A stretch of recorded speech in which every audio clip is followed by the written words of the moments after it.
Hello everyone, LunarDave here, and today we're going to be having a Super Smash Bros. Discussion with ObeseRob. Hi ObeseRob.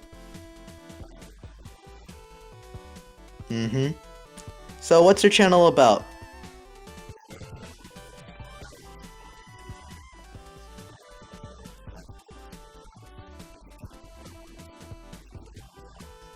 Alright. So recently, we had a Nintendo Direct, or specifically a Super Smash Bros. Direct, where we had a few character reveals. What did you think about them?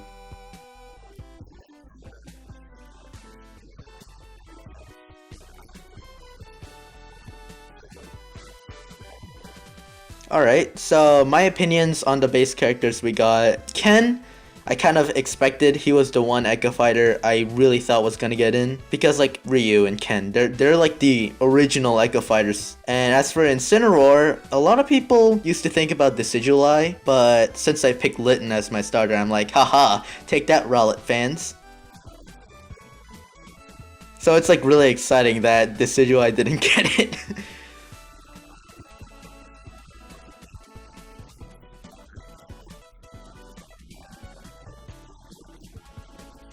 Yeah, plus Incineroar makes the most sense, I guess, because he's actually based on pro wrestling and stuff. Yeah, he's gonna be more of a grab-based. Probably has some good combos off of grabs or something, I don't know. Yeah, so what did you think about the Spirits mode?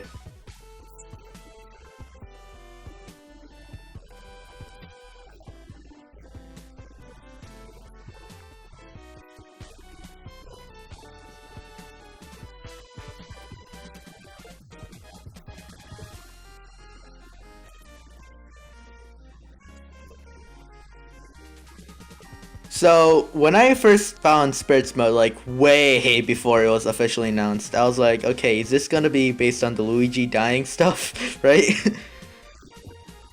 Yeah, and then when it finally got officially announced, I was like, okay, this is kind of like a RPG, or like a gacha game, I would say. Which, yeah, I was okay with it. I thought it was a fun side mode, and since the Switch is portable, it kind of makes sense we have this kind of thing.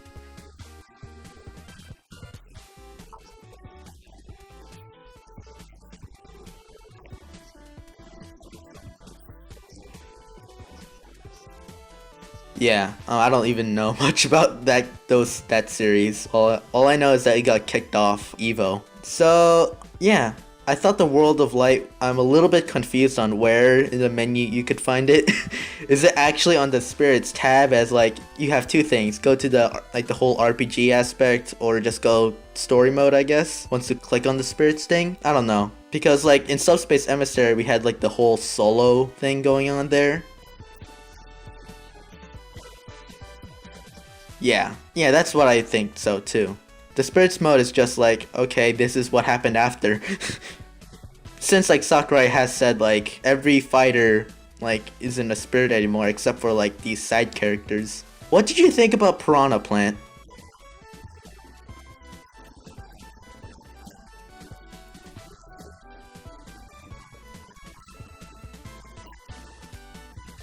Oh my god.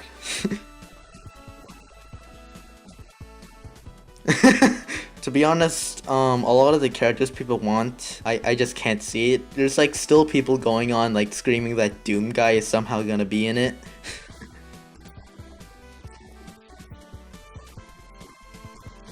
So that was pretty hilarious. Like when I saw Piranha Plant, I think that was like an excuse to put PD Piranha as a playable character in any way, since PD Piranha's the final Smash. Yeah, I think that was the whole reason why they even had Piranha Plant. They just wanted PD Piranha, but he was too big.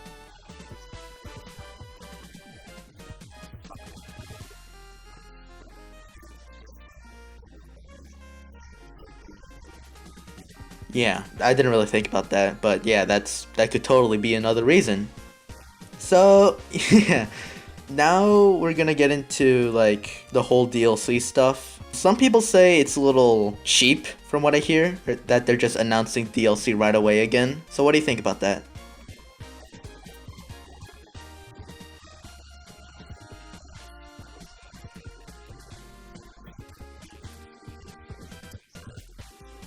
Yeah.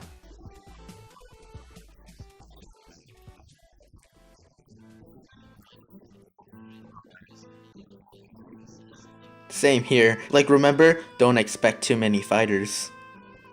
So, that was pretty weird. My opinion on the DLC is that because Sakurai already had Mewtwo announced way before the game was announced for Smash 4, I'm a little more willing to forgive it. But it seems, I think the people who don't like it are people who are fresh off. They just got into tuning into these Nintendo Directs and stuff, like 13-year-old to something.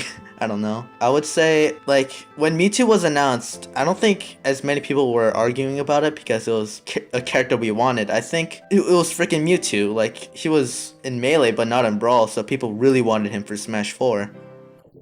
And, you know, that was pretty neat. So, I would say another reason why people might not like it is because it's kind of similar to how Fire Emblem Echoes promoted their DLC, at least in the US, because Japan already had the game, so it made sense for them. But in the US, when they announced DLC, the game wasn't out for the US, and it was actually more expensive than the actual game itself.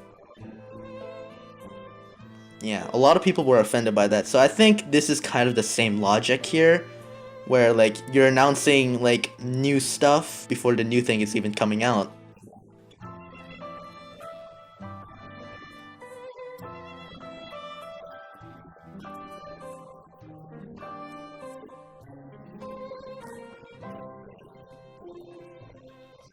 Yeah, totally. Alright, so next, we're gonna talk about World of Light. How will this work for you?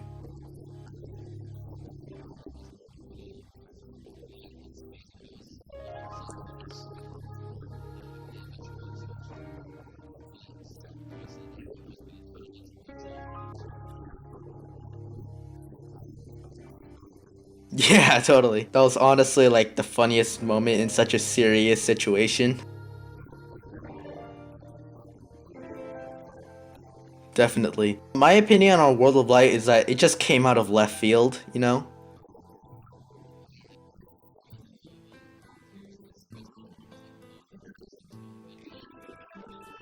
It's like, wait a minute, it's like, okay, this adventure mode isn't gonna be anything like Subspace Emissary. It's like, wait a minute, there's an adventure mode? What? And then, boom, Fox comes out with voice acting. And I'm like, wait, voice acting? Because like in Subspace Emissary, they just had a lot of grunting.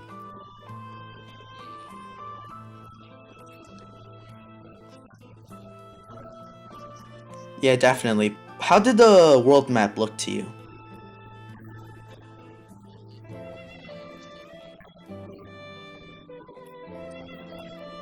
Uh-huh.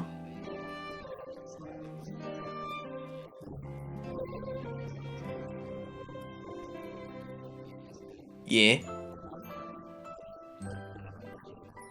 Yeah, totally. As for the worlds, I see like a lot of things going on. Like you can have like a Lapras spirit to like swim across the ocean and stuff. That's actually really clever. Yeah, I could totally see like what they're going for in this sort of mode. And if they have a lot more of the whole Lapras stuff, like interacting with a different character for throughout the map, I think that would be super cool and a great way to show like spirits are important too. Yeah. Yeah, if we have more of that kind of stuff, I think that would make the whole World of Light thing a lot better. Like both as a campaign and as like a game in general, because this is kind of like we're just getting three games at once. We have like the actual fighting game, we have the whole spirits mode thing, and then we have World of Light. And if there's gonna be like mini games like break the smash, break the targets, or you know the whole contest thing. What was it called? Yeah, the whole bat thing. Yeah, home run contest.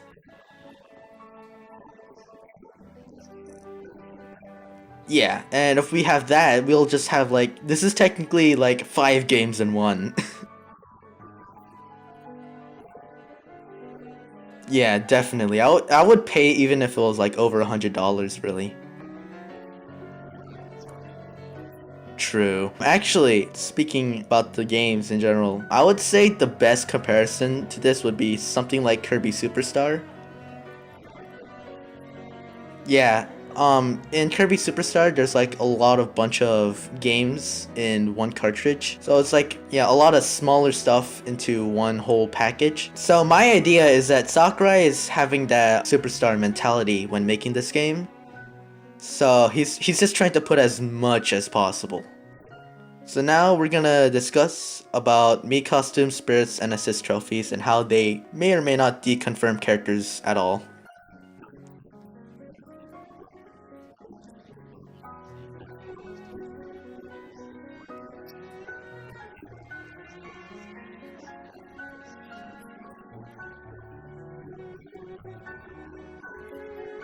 Actually, that's a really good reasoning there. But the only like counter argument we could have is that there's no more trophies in general in Smash Ultimate. But I would say like maybe this would be towards spirits or Mii costumes.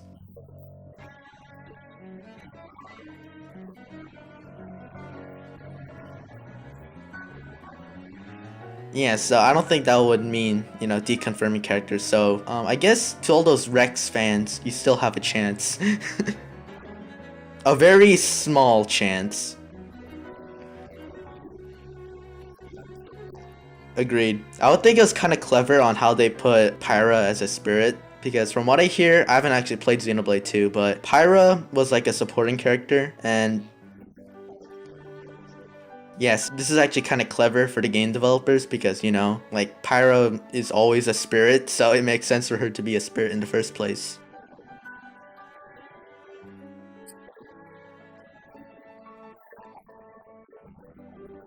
Yeah.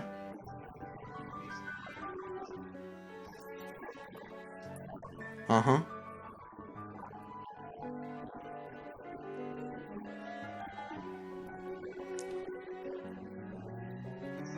Huh.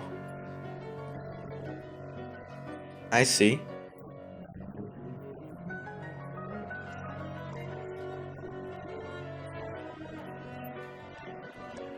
I see. That totally makes sense. So, here's a question out of the block. What controller are you going to use for Smash Ultimate?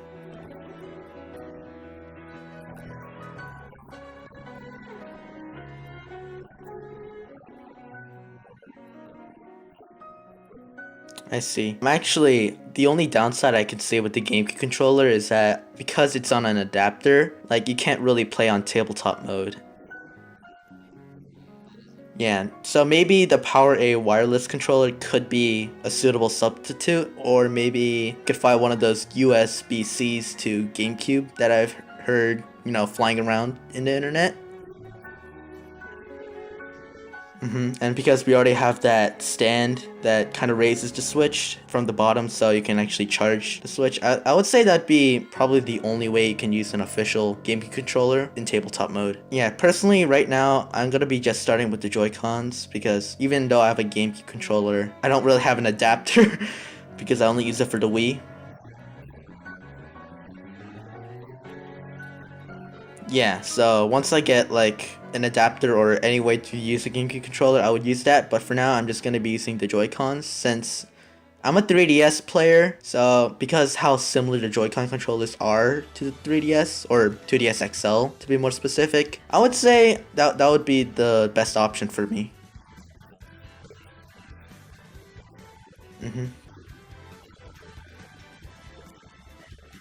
Yeah. So one thing I didn't mention in my last discussion with Christopher Jacrow, because he doesn't really play Smash too much, was that what do you think about the new mechanics that are changed from Smash 4? There's a lot of things. Uh-huh.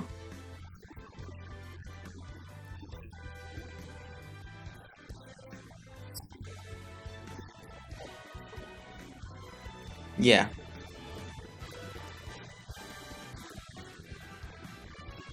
exactly.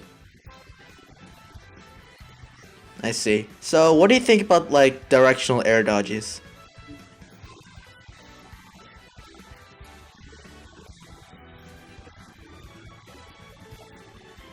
Uh-huh. So yeah, what do you think about dash dancing since it's now technically possible to use it effectively?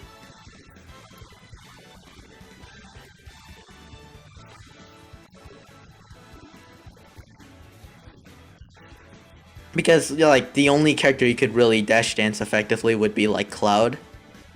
And we all know how broken he was in Smash 4. Yep, but unfortunately Ike got a similar nerf with the side B.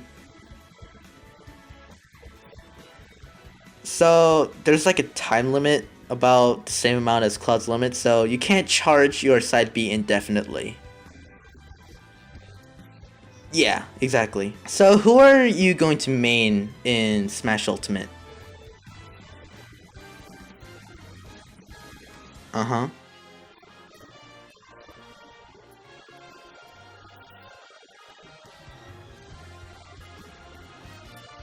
Alright, the two characters I'm going to be, or the three characters I'm going to be using most likely would be Corrin, Marth, and Pikachu. I would say Corrin because, like, she's a bit more balanced instead of nerfed, because a lot of people are saying she's nerfed when she's really not. Yeah, because, like, her whole neutral game isn't really her pin, it's mostly her aerials. I know, plus her forward smash it's gonna be super useful now, or even more useful because of dash dancing, so I can fake opponents out. And according to one of my sources, Corrin's blue ball thing that she releases in the neutral B has actually a bit more knockback, so it could actually kill this time. Uh-huh. And for Marth, I would really like him because from what I'm getting, he's more aggressive than in Smash 4.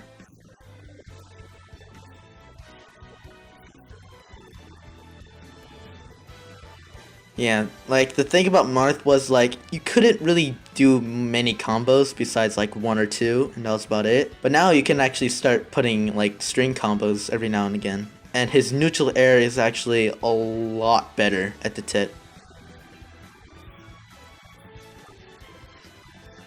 And that Dancing Blade, it's hard to say whether it's a nerf or a buff, because if it's faster, that means there's less ending lag, so if you accidentally put side B, or someone already shielded it, you could potentially roll out or just avoid a grab. But I would say it could be also a nerf because it's faster, you can't like do the whole faking out stuff. Like you just do one side B and the opponent just gets up assuming that you already finished, and then you just put the last one and it kills them. So it's hard to say. I would say it's balanced just to be safe, but that's neat. Pikachu, oh boy. I know. I would say like probably the main reason I'm gonna be using him again is one, he's almost exactly the same besides like a lot of buffs, and his Nair, oh my god. Yeah, the thing about Pikachu's Smash 4 Nair is that it didn't have a big hitbox at all, so it wasn't that useful except as a combo ender to finish a combo, which even then you would probably use up air instead.